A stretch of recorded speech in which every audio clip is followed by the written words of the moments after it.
Chers amis francophones de la Turquie, bonjour. Nous sommes des élèves de la deuxième année du lycée Asim Bokshi, Tirana, Albanie.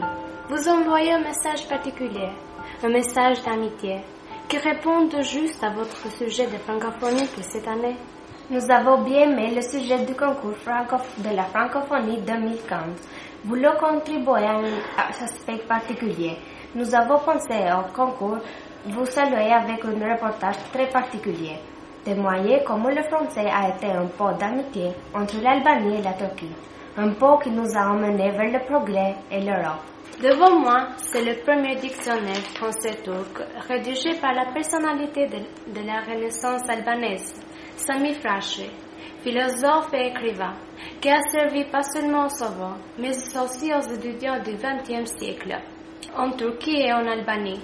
Inspiré par Voltaire et Rousseau et les idées de Lumière, toute son œuvre a contribué au développement des valeurs européennes et nationales de nos pays. Une autre personnalité francophone si importante est Vedat Kokona, l'écrivain, le professeur, le lexicologue et le traducteur plurilingue. Entouré de ses œuvres, pour savoir plus sur le sujet du français et des autres personnalités francophones en Turquie, nous passons la parole à sa fille, Madame Mirvian Kokona. Je vous remercie de m'avoir invité à faire partie de ce projet, de parler des premiers contacts de mon père avec le français, avec la Turquie. Mon père, Vedat Kokona, est né à Karşıyaka, une petite ville maritime près d'Izmir, où il a fait l'école maternelle. Il parlait souvent de son école, de la sœur Christine, une sœur française, qui lui a appris les premiers mots en français, la fable de La Fontaine, la cigale et la fourmi, qu'il avait tellement fatigué, mais qu'il a toujours aimé, il adorait, les fables de La Fontaine, l'intelligence de leur morale. Mon père appréciait la culture et les langues comme trésor, patrimoine des peuples.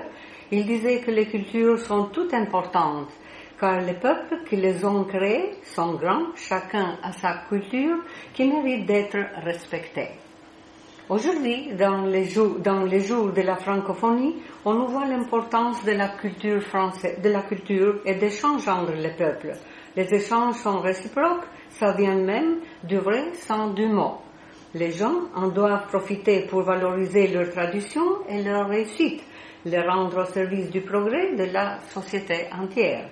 Seulement ainsi, l'amitié règne parmi les peuples.